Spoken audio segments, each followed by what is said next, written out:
Hello. Sorry for eating.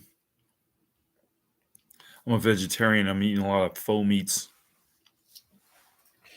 Um, I I worked in Philadelphia for about 20 years. I really think I've I've worked in almost every neighborhood in the city. I've been, I think, in almost all the housing projects. And now I'm working in Camden, Trenton, Newark. Not no, that's not true. Not Newark. I'd like to work in Newark. Yeah, but I've been in a lot of parts of South Jersey, and my next step is I want to work in New York City, um, New York State, basically, Delaware, Wilmington, Delaware. I think I've worked in Chester. Work in Maryland, Baltimore, The Wire, and DC. And I work for a lot of agencies, and oh my god, I I, I really I I really do want to write a book about race, class, culture. Um,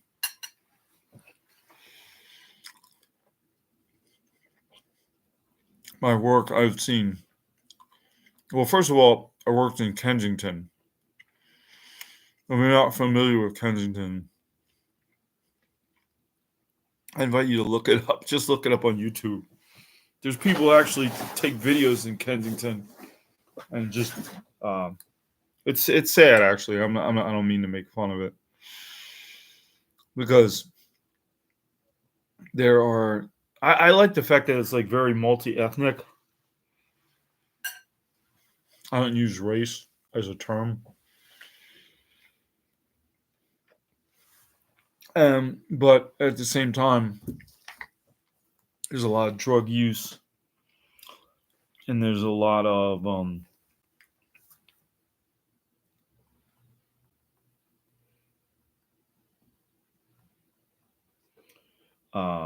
I'm just texting somebody.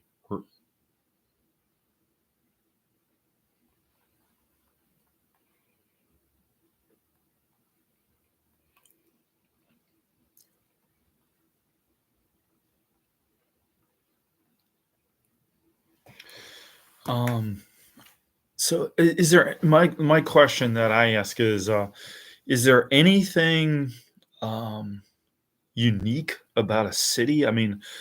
Um, because frankly, I think people are people. So why should it be? No, people are pretty much the same. In small towns too, but I guess cities, the one thing about a city is that you got people crammed on top of each other. Um, Philadelphia, I think, has 1.6 million people, and you know, because you have drug dealing in small towns. One of the things I notice, obviously, in a city, you can't even say there's poverty, because there's poverty in small towns too. Uh, and there's like, Philadelphia has wealthy parts and poorer parts, like everywhere else.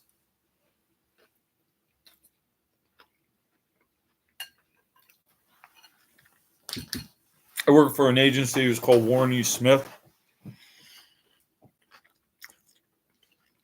Yeah, I got tomato on my mouth. Sorry. I work for an agency called Warren E. Smith Horizons, and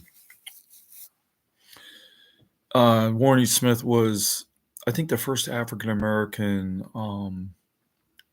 psychiatrist in Philadelphia who I think got his undergraduate degree from LaSalle. His daughter was on Oprah Winfrey's show, Robin Robin Smith. Anyway, I remember at that agency, that is a huge agency, that we were asked to get administer uh, these PTSD screens for the kids, um, because a lot of kids, and believe it or not, I myself, and I mean, I grew up a very affluent life. A lot of the kids have witnessed shootings. I don't want to say a lot of the kids, but I can say this: while I've been working, I've witnessed nobody got actually shot, but they actually I saw people getting shot at on at least two occasions, and then on a third occasion, I was trying to get into this place called well, the Frederick Douglass Charter School, and they the school, they were in lockdown, so I come walking up to the door, and I looked in the door, and I noticed that nobody was answering the door, one, and two, I looked down and I saw everybody was on the floor hiding in the classrooms, and they were kind of waving me to go away, go away. So then I turned around, and I saw these guys with, like, I don't know what kind of guns, semi-automatic weapons, and again, what's sort of symbolic and it's kind of disturbing is that this was the Frederick Douglass School, right? Can you imagine all that he did, and this is happening outside of a place that's named after him? All that he did for justice and peace, and that's a whole nother issue I want to discuss is guns. I don't even know what kind of guns they were. Luckily, they weren't even paying any attention to me, so I didn't get shot. But that's yeah. We had, I think, like 550 murders in the city of Philadelphia or thereabouts. I don't know what it is this year, but it's bad. A high poverty rate. So is that a matter of living in a city? Well, you've got more people, so you're going to get more crime. Um, and not just to say Philadelphia, but look at all our big cities: St. Louis, Chicago, Detroit. Uh, I'm going to be in New York tomorrow. 8.8 million people. 8.8 million people. It's like 5 times the size of Philadelphia. Then, of course, watching The Wire. Um, when people say urban, it's in a way it's like kind of code for a black or a Latino. I don't believe in race, so I don't think there's anything inherently or intrinsically different about any people. But I think the only thing I could say about urban psychotherapy is that people probably maybe are more stressed the hell out, I guess, because they're like living such close proximity to each other, and there's urban blight, and it could. I actually wonder how they did with those post PTSD studies. I would like to see, and maybe it's possible that the kids have been so traumatized, like it's not traumatizing, that they maybe just feel that like it's all normal. So maybe a better question is not what is urban psychotherapy, but what's the psychotherapy of poverty? What's the psychotherapy for people like, what's his name? Oh gosh, Pedagogy of the Oppressed. Who wrote that? Oh, now it's gonna bug me.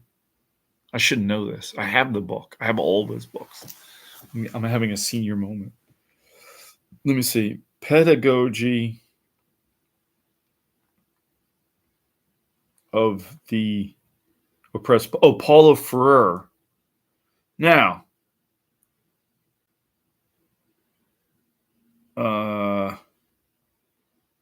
yeah. I mean, so maybe it could be like psychotherapy of the oppressed.